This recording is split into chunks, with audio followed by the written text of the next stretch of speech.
Hello মিষ্টি বন্ধুরা, আমি দেবজ্যোতি। তো আজকে আমরা কথা বলবো যেটা বিগত 3-4 দিনের জাতীয় টপিক, সেটা হচ্ছে স্টুডিও ঘিবলি আর মিয়াজাকি। মিয়াজাকি আর সত্যজিতে মাখা ট্রু ফর দিন আমার জন্য রাখা। অনুপম রায়ের গান ছিল চতুষ্কোণ সিনেমাতে। এই চতুষ্কোণ বলছি, আমাদের জাতিস্বর সিনেমাতে অনুপম রায়ের গান ছিল। ট্রুফো হচ্ছে ফ্রেঞ্চ ফিল্ম মেকার, যে 400 ব্লোজ, জুলস অ্যান্ড জিম এগুলো বানিয়েছিল। তো তার একটা সিনেমা ছিল ডেজ ফর নাইট, সেটার রেফারেন্স ট্রু ফর দিন। আমাদের বাঙালির ওয়ানাবি আঁতেল এবং তাদের এই যে ওয়ার্ড প্লে ফেটিসটা আছে, মানে আমি সেদিন, মানে অফ টপিকে যাচ্ছি, ড্রাকুলা দাদাই দেখলাম একটা ব্যান্ড খুলেছে, নাম দিয়েছে হচ্ছে হুলিগান। কি ক্লেভার!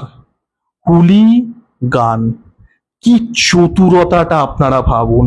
মানে এই জিনিসটার মধ্যে, এই নামটার মধ্যে যে ডেপথ আছে, যে অবভিয়াস ন্যাকাবোকা রেফারেন্সটা আছে, সেটার মধ্যে যে একটা যৌন শিহরণ আছে, শিহরণ মানে এরা পায়, আমি তো পাই না, সেটা নিয়েও একটা ডিসকাশন হতে পারে। এই ন্যাকাবোকা রেফারেন্সেস এবং এই যে নেম ড্রপিং কালচার যেটা বাঙালি ওয়ানাবিরা করে আসে। বাট যাই হোক, আমি টপিকের বাইরে চলে যাব তাহলে। আমি ফিরে আসি মিয়াজাকিতে। মিয়াজাকিকে নিয়েও কথা হবে, সত্যজিৎ রায়কে নিয়েও কথা হবে, ট্রুফোকে নিয়েও কথা হবে, শিল্পকে নিয়ে কথা হবে। শিল্প কি, আর্টিস্টিক ইন্টিগ্রিটি কি এবং অরিজিনালিটি কি এআই এর যুগে, সেগুলোকে নিয়ে কথা হবে। So if you are guys are not living under a rock, আপনারা সবাই জানেন যে ঘিবলি এখন মানে সবাই ফিল্টার মেরে দিয়েছে গার্লফ্রেন্ডের সাথে, বয়ফ্রেন্ডের সাথে। মানে যেসব কোম্পানিজরা আছে তারা ঘিবলি আর্ট দিয়ে প্রমোট করছে।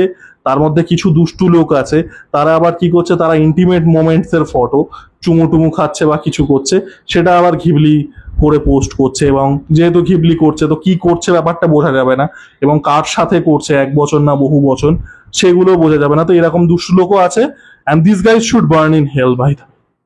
তো এটা ঠিক ভুল, এটার মরাল স্ট্যান্ডিং, এটা নিয়ে কথা বলবো। আমি এখানে মরাল জাজমেন্ট পাস করতে আসিনি, না আমি যে কোনো একটা সাইড নেব। আমি কোনোদিনই বাইনারি পৃথিবীতে বিশ্বাস করি না। প্রত্যেকটা জিনিসের মধ্যেই দুটো দিকই আছে, হয় এসপার না হয় ওসপার নয়। আর আর যারা আমার ভিডিও দেখেন তারা তো জানেন, আমার কোনোদিনই ন্যারেটিভ বেসড কথাবার্তা নয়।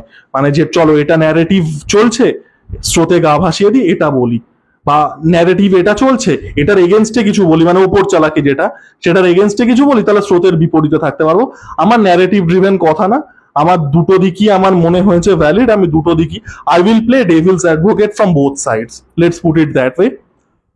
তো এই যে মিয়াজাকির মতো শিল্পী যারা কালজয়ী সিনেমা দিয়েছেন, ইউনিক ইউনিক আর্ট ফর্মে, যেগুলো যদি আপনারা একবার দেখেন, আপনারা একবার যদি স্পিরিটেড অ্যাওয়ে দেখেন, আপনারা যদি একবার মাই নেবারহুড টোটোরো দেখেন বা হাউস মুভিং কাসল দেখেন, হাউস মুভিং কাসল, জীবনে ভুলতে পারবেন না। সেটা যে অ্যানিমেশন স্টাইল, সেটা যে আর্টিস্ট্রি, খুব ইউনিক। এবং সেটা একটা দীর্ঘ আর্টিস্টিক মানুষের দীর্ঘ পরিশ্রমের পরে এই ল্যাঙ্গুয়েজটা তৈরি হয়েছে। It is something sacred.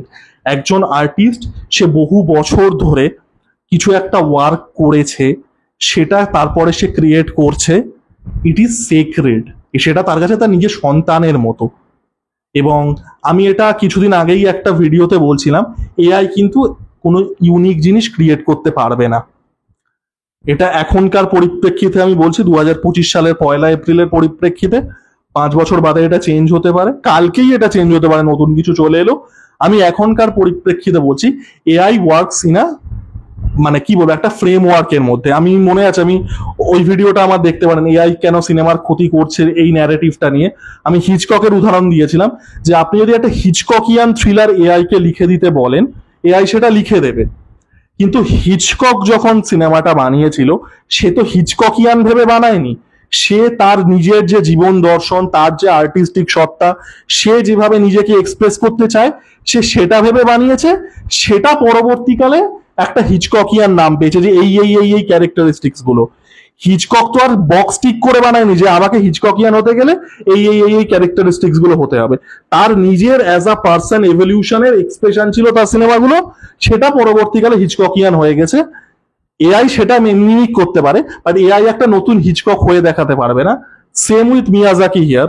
মিয়াজাকির যে আর্টিস্টিক এক্সপ্রেশন, সেটা পুরোপুরিভাবে ইউনিক, সেটা পুরোপুরিভাবে তার যে জীবন দর্শন, তার আর্টিস্টিক সত্তা, তার পরিশ্রম, তার যে দীর্ঘদিন তার যে এই যে মানে শিল্পের যাপন, সেটার প্রকাশ হচ্ছে একটা স্পিরিটেড অ্যাওয়ে, সেটা মানে কি বলবো প্রকাশ হচ্ছে একটা মাই নেবারহুড টোটোরো বা হাউস মুভিং ক্যাসেল বা আরো যা যা যা কালজয়ী সিনেমা, জাপানিজ ফিল্ম যারা ফলো করেন, জাপানিজ ফিল্ম ফলো করারও দরকার নেই, সিনেমা যারা ফলো করেন তারা এই সিনেমাগুলো দেখেছেন, এগুলো ভালোবেসেছেন। এবার এই আর্টিস্টিক সত্তাটাকে এআই যদি রেক্রিয়েট করা শুরু করে, আমি প্রথমেই কিন্তু বলে দিলাম যে এখনকার হিসাবে AI can not create something new. তাকে হিউম্যান ফ্রেমওয়ার্কে, তাকে ওই হিচককিয়ান ওই ফ্রেমওয়ার্কে, তাকে মিয়াজাকি কি কি হচ্ছে ওই ফ্রেমওয়ার্কেই কাজ করতে হবে। AI can not create something new. AI mimic করতে পারে।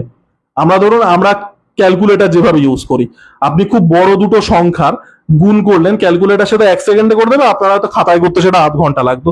সেম থিং, এফিসিয়েন্সিটা বাড়িয়ে দিচ্ছে আর নির্ভুল হচ্ছে, ভুল হওয়ার চান্সটা কম। ক্লিয়ার?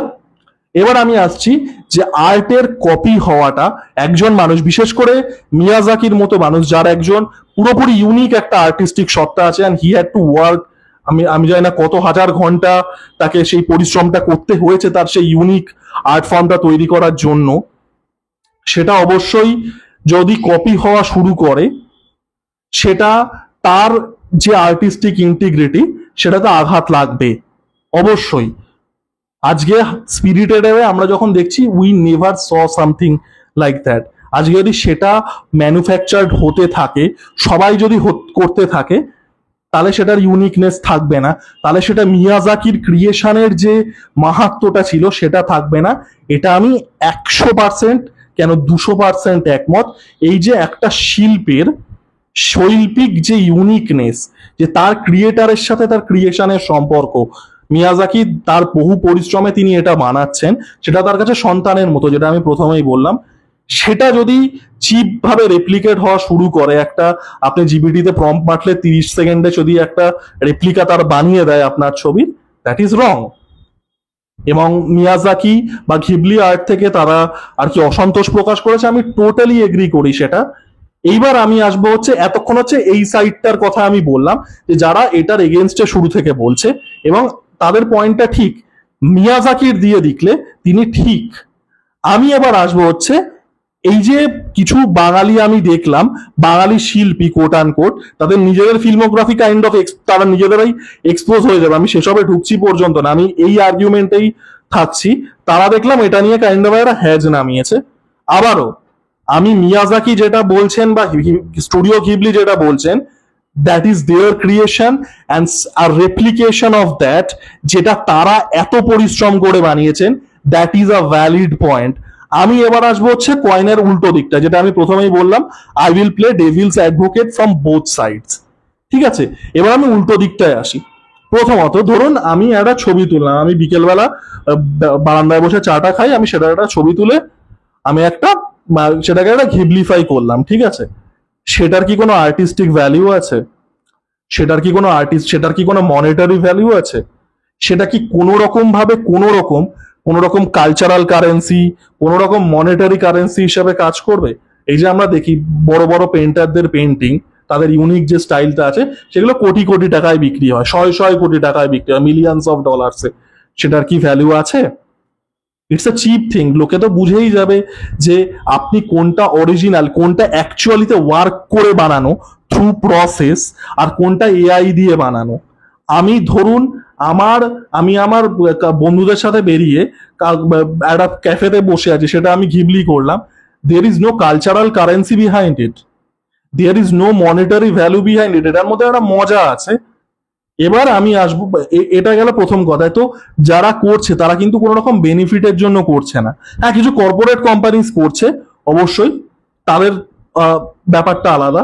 এবার আমি আসবো হচ্ছে এই পয়েন্টটাতে, যে যারা আউটরেজ করছেন, এটা তো আমাদের হামেশাই হয়, এই যে একজন শিল্পী তার আর্ট নিয়ে যা খুশি তাই করা, এটা তো আমরা চারিদিকে দেখতে পাচ্ছি। এটা তো মিয়াজাকি একা নন। আজকে মিয়াজাকি মানুষটা এখনো আমাদের মধ্যে আছেন, ভদ্রলোকের বয়স অনেক, আই থিঙ্ক 84-85 বছর বয়স, তিনি আমাদের মধ্যে আছেন। তিনি দেখছেন তার আর্টের সাথে কি হচ্ছে, এবং বেশিরভাগ মানুষই, আমি যেটা বললাম, সেটা মানুষ মজার জন্য করছে, there is no cultural currency behind it, সেটার কোনো মনিটারি ভ্যালু নেই, সেটার কোনো আর্টিস্টিক ভ্যালুও নেই, কিন্তু তিনি একদম 100% হি ইজ জাস্টিফাইড ইন, মানে তার ক্ষোভ প্রকাশে তিনি একদমই 100% ঠিক। আমার ব্যাপারটা হচ্ছে আজকে মিয়াজাকি আছেন বলে তিনি এটা দেখতে পাচ্ছেন, তার আর্টের কোনো রকম ভাবে তার দিক দিয়ে দেখলে অবশ্যই ভাবে একটা আর্টের মিস ইউজ হচ্ছে, তার ইউনিক সত্তা তিনি ভয়েস করতে পারছেন। মৃত শিল্পীদের ক্ষেত্রে এটা তো আমরা আকসার দেখতে পাই, তারা তো বলার সুযোগটা পান না, আজকে মিয়াজাকি বলার সুযোগ পাচ্ছেন। এই যে রবীন্দ্রনাথ ঠাকুর, রবীন্দ্রনাথ ঠাকুরের গান নিয়ে যা খুশি তাই হয়, রবীন্দ্রনাথ ঠাকুরের লেখা নিয়ে একটা কিউ এর মতো একটা 2 পয়সার অ্যামেচার পর্নোগ্রাফি মেকার সে একটা তাসের দেশ বানাতে পারে, আস্পর্ধা আসে কোথা থেকে? এবার এখানে অনেকে এসে বলবে যে এই তো কপিরাইট স্টেটাস আর কি চলে গেছে, এখন এটা পাবলিক ডোমেইনে, পাবলিক ডোমেইনে থাকা বা কপিরাইট থাকা ইটস আ লিগ্যাল স্টেটাস, একটা লিগ্যাল ওনারশিপের স্টেটাস। হ্যাঁ, 70 বছর হয়ে গেছে রবীন্দ্রনাথের মৃত্যুর পরে, এটা পাবলিক ডোমেইনে তার কাজ, তার সাথে আর্টিস্ট্রির কোনো সম্পর্ক নেই, ইটস এ লিগ্যাল স্টেটাস। রবীন্দ্রনাথকে যদি জিজ্ঞাসা করা হতো যে আপনাকে নিয়ে একটা 2 পয়সা পর্নোগ্রাফিক ফিল্ম মেকার কিউ এর মতো আপনার আর্টিস্ট, মানে আপনার কাজ নিয়ে সে একটা তাসের দেশ বানিয়েছে, তার রিয়াকশনটা কি হতো? কি হতো তার রিয়াকশনটা বলুন আপনারা? এটা হচ্ছে না, রবীন্দ্রনাথ ঠাকুরের গান নিয়ে যা খুশি তাই হচ্ছে না। আজকে অরিন্দম শীলের মতো একটা ওয়ার্ক প্লেস মলেস্টার, 2 পয়সার পেড়ো রেপিস্ট, সে সত্যজিৎ রায়ের সিনেমা নিয়ে বানাচ্ছে না। এখানে আবারও এখানে কপিরাইটের কোনো প্রশ্ন নেই, আপনারা তো বলতে পারেন কপিরাইট কিনে বানাচ্ছে, কপিরাইট একটা ওনারশিপ স্টেটাস, সেটা পাবলিক ডোমেইনে থাক, সেটা কেউ কিনে বানাক, that is a completely different thing, ওটা একটা লিগ্যাল কাগজ। আমি আর্টিস্টিক সত্তার কথা বলছি। আজকে সত্যজিৎ রায়ের সিনেমা নিয়ে, সত্যজিৎ রায়ের গল্প নিয়ে, শরদিন্দু বন্দ্যোপাধ্যায়ের গল্প নিয়ে যা খুশি তাই হচ্ছে, সেটা আর্টিস্টিক ইন্টিগ্রিটির এগেনস্টে নয়। কপিরাইট গুলি মারুন, পাবলিক স্টেটাস পাবলিক ডোমেইনে আছে না কপিরাইটেড, না কপিরাইট কিনে করছে, গুলি মারুন। আমি আর্টিস্টিক সত্তার কথা বলছি। সত্যজিৎ রায়কে আজকে যদি তার সিনেমাগুলো নিয়ে সৃজিত মুখার্জি যেগুলো বানিয়েছেন, ওই অরিন্দম শীল বানিয়েছে যেগুলো, এবং একজন রেপিস্ট তার কাজ নিয়ে আর কি পোদ্দারি মারছে, এটা এটা জানলে সত্যজিৎ রায়ের কি রিয়াকশন হতো, শরদিন্দু বাবুর কি রিয়াকশন হতো এগুলো জানলে? আজকে মিয়াজাকি তিনি ভয়েস করতে পাচ্ছেন, উই আর গ্ল্যাড যে এইরকম একটা মানুষ আমাদের মধ্যে আছে, এবং সে 2025 সালে এআই এর যে ক্রিয়েটিভ যে এভলিউশন এবং ক্রিয়েটিভিটির সাথে এআই এর যে খুব কমপ্লেক্স একটা সম্পর্ক তৈরি হচ্ছে, আমরা এইরকম একটা মানুষের থেকে একটা শুনতে পাচ্ছি, তার পয়েন্ট অফ ভিউটা পাচ্ছি, দিস ইজ গ্রেট।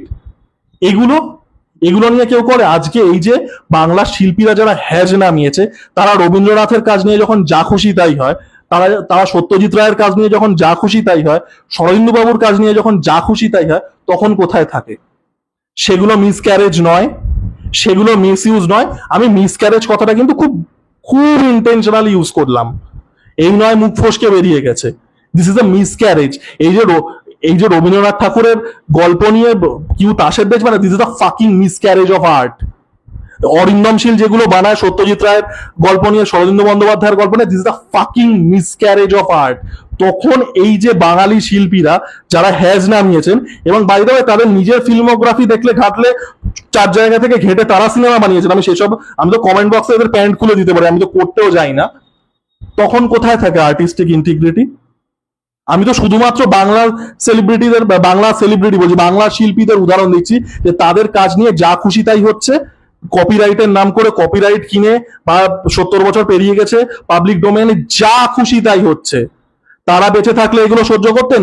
মিয়াজাকি আছে বলে আমরা আজকে তার পার্সপেক্টিভটা, we are glad, absolutely we are glad to hear his perspective. এদের পার্সপেক্টিভ কি হতো এই জিনিসগুলো দেখলে? এগুলো দেখলে তাসের দেশ লিখলে রবীন্দ্রনাথ ঠাকুর নিজে আরেকবার মরে যেত। এরা যারা হ্যাজটা নামাচ্ছে, তারা এত পার্সিয়ালি, এত সিলেক্টিভ তো হ্যাজ নামালে হবে না বাবু, দুটো দিকে তো দেখতে হবে না? তো এই জিনিসগুলোর কোনো মানে নেই যারা করছেন। দেখুন, আপনারা অবশ্যই Miyazaki, he is absolutely right, আমি বারবার করেই বলছি, আমার মিয়াজাকিকে নিয়ে তিনি তার তার যে একটা পয়েন্ট অফ ভিউ আমরা পেয়েছি, এই যে একটা আর্টের সাথে ক্রিয়েটিভিটির একটা complex relationship, we are glad for that. আমরা অনেক মানুষেরা তো পাইও নি, অনেক মানুষ আছেন যারা এআই আসার আগে মারা গেছেন, অনেক মানুষ আছে যারা টেকনোলজি অ্যাডভান্সমেন্টের আগে মারা গেছেন, we are glad to have his perspective, but এটার পেছনে না কোনো ম্যালিস নেই। আজকে আমি আমার বন্ধুদের সাথে ক্যাফেতে যাচ্ছি, সেটা নিয়ে একটা ঘিবলি করছি, there is no artistic value to it. আমি এটা আর্ট ইয়েতে বেচবো না, আমি এটা ইয়েতে গিয়ে বেচবো না, তাই না? আমার কি কোনো আর্টিস্টিক ভ্যালু বা কালচারাল ভ্যালু আছে? আর যারা হচ্ছে এই শিল্পের ধারক এবং বাহকের হ্যাচটা নামাচ্ছে, আমাদের বাংলার কিছু আর কি বড় বড় শিল্পী দেখলাম তাদের নিজের ফিল্মোগ্রাফি লোকের থেকে ছাড়া, এবং আর কি যেটা বললাম যে তাহলে তারা এই যে আমাদের আর্টকে নিয়ে, আমি শুধুমাত্র বাংলার শিল্পীদের কথা বললাম, বাইরে গেলে তো ভ্যান গগের আর্ট নিয়ে যা খুশি তাই হচ্ছে, যা মানে মার্ক টোয়েনের লেখা নিয়ে যা খুশি তাই হচ্ছে, কত লোকের কত কিছু নিয়ে, শেক্সপিয়ারকে লোকে দুমড়ে মুচড়ে মেরে ফেলছে, কত লাভক্রাফটকে নিয়ে যা খুশি তাই করছে, প্রতিটা লেখকের ক্ষেত্রে তো তাই হচ্ছে, প্রতিটা আর্টিস্ট। এদের প্রত্যেককে গিয়ে জিজ্ঞাসা করবেন তো, যদি কোনো রকম ভাবে প্ল্যান চেট করে সম্ভব হয়, টাইম মেশিনে করে গিয়ে সম্ভব হয় যে আপনার আর্টের থেকে এই জিনিসটা বানিয়েছে, কেউ খুশি হবে না, কেউ খুশি হবে না। মিয়াজাকি শুধু মতামতটা দিতে পারছেন তাই। তো আমাদের বাংলার সেলিব্রিটিদের আমি বলবো যে যারা হ্যাচটা নামাচ্ছেন তারা না প্রত্যেকটা বিষয়ে হ্যাচ নামানো শুরু করুন। একটা বিষয় হ্যাচ নামিয়ে লাভ নেই। প্রতিটা বিষয়, যখন রবীন্দ্রনাথের কাছ থেকে উল্টোপাল্টা হয়, যখন ফেলুদা ব্যোমকেশ উল্টোপাল্টা হয়, প্রতিটাতে হ্যাচ নামান। প্রতিটা ক্ষেত্রেই শিল্পের তারা যে ইউনিক সৃষ্টি করেছিলেন তা সেগুলোর পিন্ডি চটকানো হচ্ছে। একটাতে হ্যাচ নামালে হবে না, সিলেক্টিভ হয়ে যাচ্ছে তো।